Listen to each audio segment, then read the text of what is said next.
Assalamualaikum warahmatullahi wabarakatuh. Eh, saya Jidan Aulia Rahman.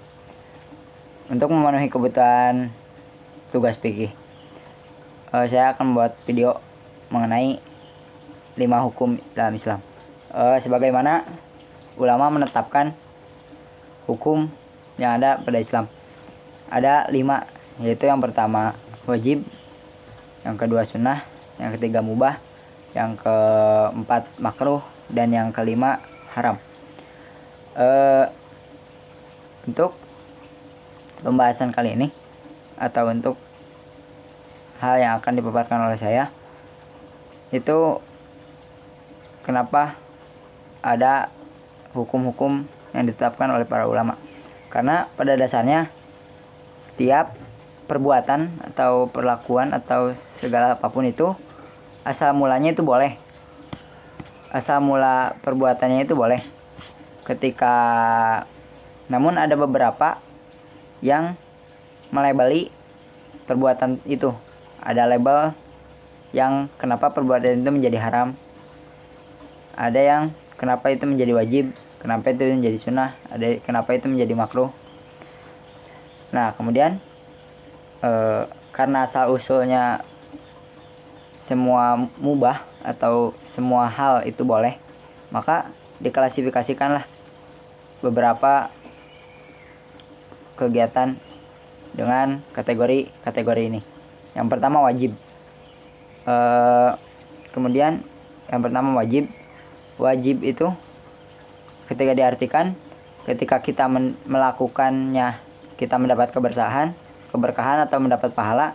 Namun ketika kita meninggalkannya kita akan mendapatkan siksa atau akan mendapatkan dosa. Jadi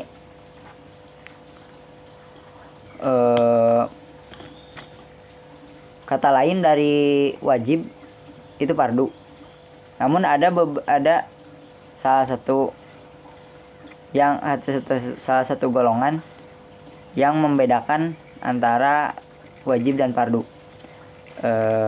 Menurut kebanyakan ulama itu wajib dan fardu itu kan artinya sama-sama saja. Nah, namun ada satu para pengikut Imam Hanafi, sebagaimana Nu'man ibnu Sabit mengatakan bahwa fardu itu derajatnya sangat ditekankan, atau wajibnya itu sangat ditekankan.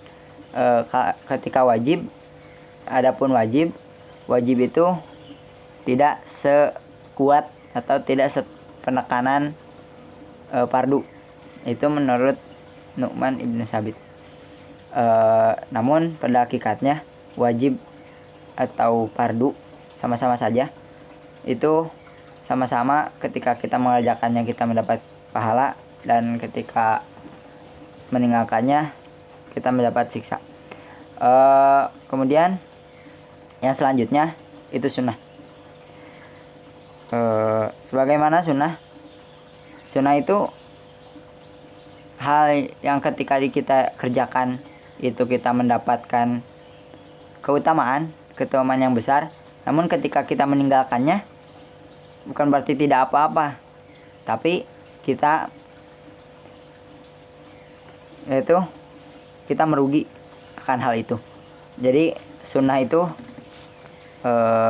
suatu hal yang ketika kita mengerjakannya itu kita akan mendapat keberkahan yang besar. Nah, ketika tidak mengerjakannya kita akan merugi akan hal itu. Maksud akan hal itu yaitu kita sunnah itu ada beberapa sunnah yang memang mudah dikerjakannya. Nah, kemudian ketika kita mudah mengerjakannya, kenapa tidak itu? Kita akan rugi akan hal itu. Nah, kemudian yang ketiga yaitu mubah. Nah, inilah titik tengah-tengah asal mula perbuatan. Nah, asal mula perbuatan itu mubah. Nah, hal inilah yang dimaknai dengan boleh. Ketika asal mulanya sholat itu boleh, dan kemudian ada yang menekankan menjadi wajib, maka kedudukan sholat itu menjadi wajib. Lanjut yang dulu membahas mubah. Kemudian makruh itu apa-apa yang mulainya itu ada larangannya, namun tidak sekeras yang ditekankan, tidak sampai dosa. Nah, makruh itu jadi segala perbuatan yang asal mulanya itu ada larangannya, namun tidak ditekankan larangannya, atau ketika kita mengerjakannya itu tidak sampai dosa. Jadi hakikatnya menurut saya itu lebih baik ditinggalkan. Itu hal yang makruh. Kemudian yang kelima, yang terakhir adalah haram. Inilah sisi paling ujung perbuatan yang dilarang. Haram itu ketika dilakukan, ketika penetapan ulama menetapkan haram, maka jatuhlah ketika kita mengerjakannya fix dosa. Beda dengan makruh, ketika makruh mengerjakannya tidak dianggap dosa, namun lebih baik meninggalkannya. Nah, ketika meninggalkannya haram itu kita akan mendapatkan pahalanya. Jadi ketika kita meninggalkannya pun tidak mengerjakannya, kita mendapat pahala. Nah, kemudian apa sih yang membuat perbuatan itu menjadi kategori wajib, menjadi kategori sunnah, menjadi kategori makruh, dan menjadi kategori haram yang tadinya mubah? Asal mula mubah itu kan, asal mula perbuatan itu kan mudah. Al aslu fil asya. Jadi mubah itu hukum asal atau inti dari segala hal, itu mubah. Nah, hal yang merubah kategorinya itu adalah dalil. Adanya sebuah dalil yang menyatakan bahwa ini tuh menjadi satu kategori di 5 hukum tersebut. Salah satunya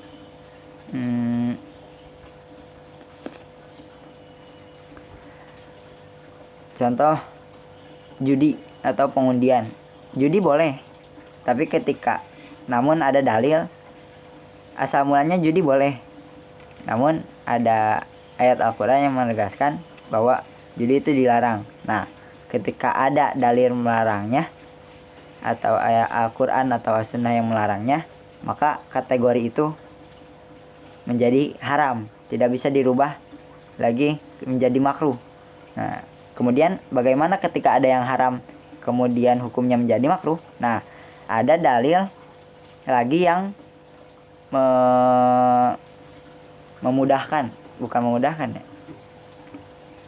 meringankan hukum tersebut. Jadi ketika yang tadinya haram kemudian ada dalil yang meringankan menjadi makruh, maka itu hukumnya menjadi makruh. Beda dengan yang perbuatan judi, contoh judi itu boleh. Nah, kemudian ada dalil yang mengharamkan judi, maka fix itu perbuatannya haram. Begitupun wajib ataupun sunnah. Terima kasih. Mudah-mudahan dimengerti. Tidak dimengerti pun tidak apa-apa. Waalaikumsalam warahmatullahi wabarakatuh.